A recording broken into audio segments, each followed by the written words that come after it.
Breaking news! Things are pretty heated behind the scenes at the Steelers, and I have some important updates to share with you today. We know that the new season is still a few months away, and Omar Khan is on the radar to make all the necessary adjustments. After all, we want to see the Steelers in the playoffs and also in the Super Bowl. Yes, my friends, the Steelers will need to put together a very strong roster. Some news came early and I want to share it with you. But before we continue, make sure you've already hit the like button if you believe the Steelers have the potential to reach Super Bowl 60. Man, I really believe in that. I dream about this moment every day. If you also want to see this, comment like this: Go Steelers! I believe! To start, let's talk very quickly about a subject that came as a bombshell in the last few hours. Without a doubt, George Pickens' departure caused a commotion in the Steelers organization. It's a situation that could be Omar Khan's first big mistake, or at least the first one where the stakes seem this high. With training camp approaching, the Steelers face a real dilemma. Who will step in and fill the void at wide receiver? Right now, confidence in signing a new receiver from outside the organization is low. The market doesn't inspire much hope,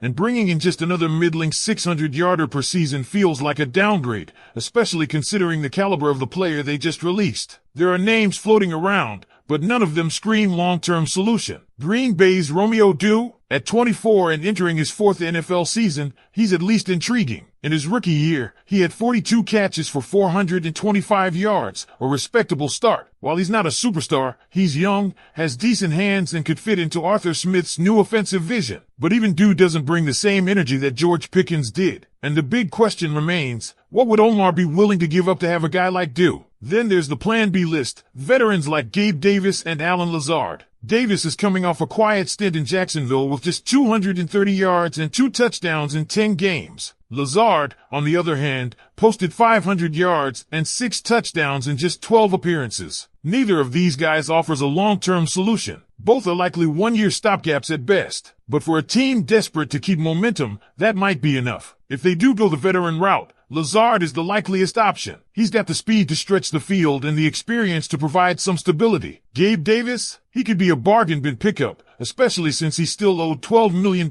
and may be willing to sign for cheap just to stay in the league. But let's be honest, none of this is ideal. Fans want a dynamic duo. They want a weapon, not a placeholder. There's speculation that this might all be a vote of confidence in tight end Pat Freiermuth. After all, the Steelers paid him like a top target last year, and Arthur Smith's offenses have historically leaned heavily on tight ends. But banking on Freiermuth as the number 2 pass-catching option raises eyebrows, especially after last season's underwhelming performance. Was it the quarterback play? Was it scheme? Either way, the jury's still out on whether Pat can be that guy. And what about the young guys in-house? Roman Wilson's name keeps coming up, but let's be real, despite being a third-round pick, the Steelers were reportedly unimpressed with his grasp of the playbook and his off-field readiness last season. Calvin Austin is likely to get more reps, but again, he feels more like a gadget guy than a legitimate WR2. So what does that leave the Steelers with? A bunch of maybes. And in the NFL, maybes don't win you Super Bowls. And here's the kicker, Omar Khan spent much of the offseason publicly backing George Pickens. Just 2 weeks before the draft, he was out there telling the world they had no plans to trade him. 11 days later, gone. That kind of sudden pivot raises big questions about what's really going on behind closed doors. If they were willing to give up Pickens for just a third-rounder and a small pick swap, then how do you justify giving up anything more than a fourth for someone like Romeo Doubs? What complicates things even further is the Steelers' 2025 draft capital. They've got 3 third-round picks,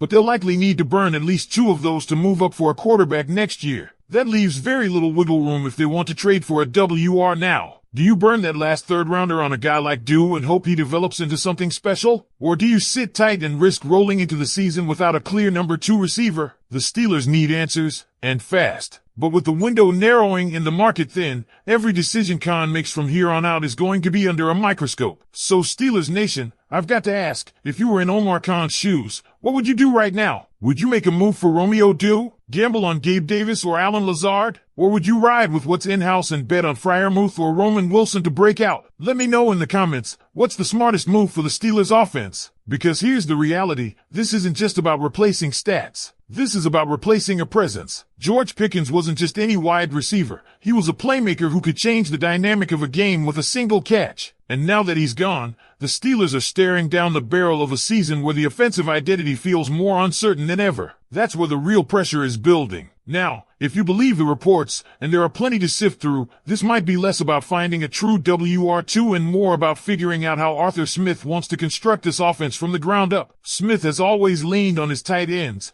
and with Freiermuth locked in, maybe that's the pivot, a more balanced, less receiver-heavy system. But even that hinges on having at least competent production on the outside, and right now, that's a serious question mark. Let's go back to Roman Wilson for a second. Remember, he was a third-round pick last year, a selection that signaled belief in his potential. But somewhere along the line, something went wrong. Maybe it was the injury. Maybe it was the transition to the pros. Maybe the Steelers misjudged his readiness. But what we know for sure is this. The coaching staff was not impressed with his ability to absorb the playbook, and that's a massive red flag. Roman might bounce back. We've seen players take the leap in year 2, but as of now, nobody in the organization seems ready to bank on that happening. In fact, the sentiment is that if the season started today, Robert Woods might see the field more than Roman. That's telling. That's not the kind of faith you want surrounding a guy who was supposed to be developing into a cornerstone of your offense. Then there's Calvin Austin III, a fan favorite and a speedy threat. But let's be honest, he's built more for gadget plays and special packages than as a down-in,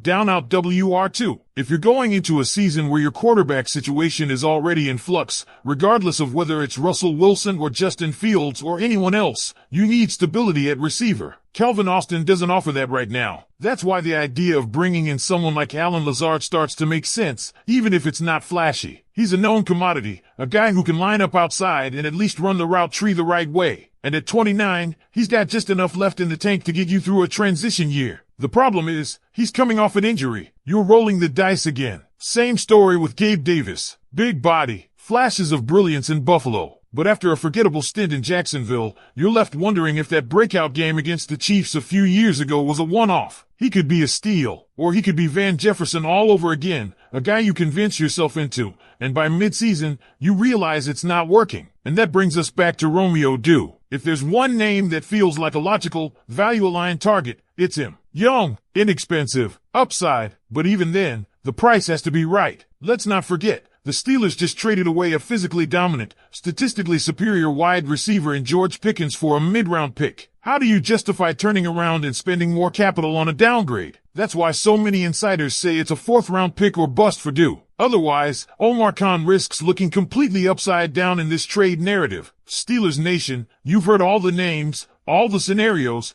and all the pressure points. What do you think is the right move here? Do the Steelers take a swing on a veteran stopgap? Do they gamble on in-house development and hope Roman Wilson takes that leap? Or should they get aggressive and pull the trigger on a guy like Romeo Dew, even if it costs more than fans are comfortable with? Drop your thoughts in the comments. Don't forget to like the video if you made it this far, and hit that subscribe button if you want more exclusive Steelers updates like this one. And hey, stick around, there's another video popping up on your screen right now that dives into the Steelers' full offseason strategy. Check it out next!